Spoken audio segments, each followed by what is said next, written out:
Thank you very much. I have to confess that I have some problem with the title of our roundtable discussion, because I don't entirely agree that this paradigm, central and periphery, is a good one to describe the current situation, and I will give you at least 3 reasons which are important to me why I don't find it's the best way to explain the current situation in Europe using these two, only using these 2 terms. And the reasons are personal, analytical, and theoretical. Maybe let me start with personal reasons. I belong to the generation who could observe the history of my own country, Poland, in 3 different phases, in the 3 entirely different steps. As a teenager, I could experience in 70s the late real socialism in Poland.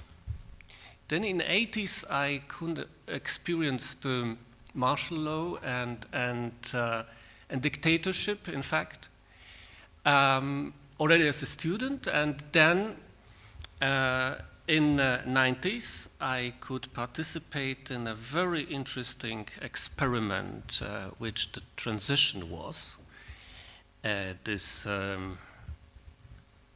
embedded neoliberal transition period. And then I could experience my country as a member in the European Union.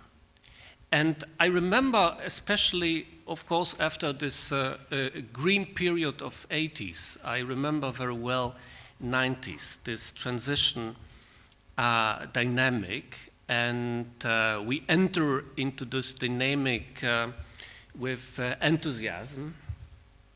We thought even that the sky is only the limit for our activities. And then, of course, the perspective of the membership and the idea of the European integration was always something very interesting, because it gave the promise that we may be at least a little bit liberated from some geographical and historical constraints.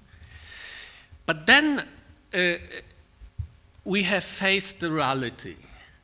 During the transformations period, we have recognized that there are some limits of our possibilities, that the transition is not only neoliberal embedded, but also is embedded in some kind of informal or formal relations rooted deeply in the previous system. So we have recognized not only that the sky is the limit, but there is a sailing, very nice in this case. But this limits we have met was not so nice, like this one. And we have, of course, also reached some limits during our membership in the European Union. We have recognized that this promise that we can be liberated from our history or from our geography, and of course also of our level of development, cannot be fulfilled. But and this discussion now about the central and periphery, where of course Poland is placed in periphery, it upset me a little bit if I take in consideration all this my experience. But maybe, of course, it's back to the realism. But to concluding my first point, the personal reason, I would say I draw a very important lesson especially from this first period of transition in Poland from the 90s. Namely, I am deeply convinced that periphery is to some extent, there are not only systematic constraints and limits which put you in a position of being a periphery. Periphery is also a decisive mental problem. You are periphery because you are thinking that you are periphery.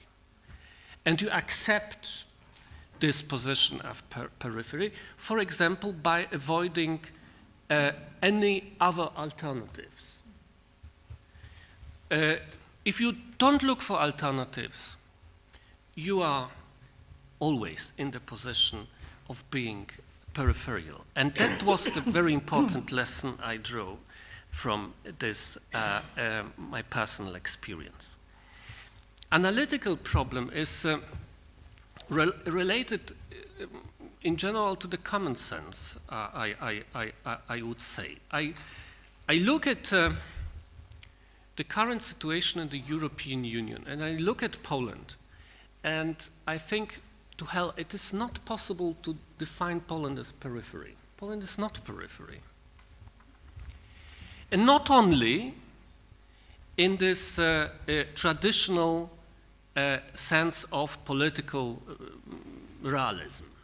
It is not only the problem of capacities, sources, resources, and all the stuff which is mentioned always by the political realists, but this is because if you observe now the development in Poland, you recognize that the people responsible for political decisions, and also the people from the business, from the economy, and also the public opinion, they start to ask about alternatives. And if I look at the European Union, I'm looking for the core, and I don't find it. So my analytical problem is, if I look at Poland and I look at the European Union now, I would say the core is not more the core, and the periphery is not more the periphery. So maybe we have to reshape our traditional way of analyzing Europe in these two terms. And finally, the theoretical problem. The question is, are we really able to capture all differentiated and complex European Union with these two theoretical terms, core and periphery? And my answer is no, it is not possible. And the presentation we have had yesterday and today showed, in my opinion, that for example, the differences between the countries in the south and the east, and the differences among the eastern countries itself, are so big that we are not able to capture this whole spectrum, this whole complexity, only by defining them as periphery. So maybe we should extend this paradigm by looking for other terms. It would be my proposal. Maybe we should take from the word system theory and a concept of semi-peripheral development to describe the situation, for example, of such countries like Poland or Hungary, of course keeping in mind all positive and negative implications by using this semi-peripheral logic of development. Thank you.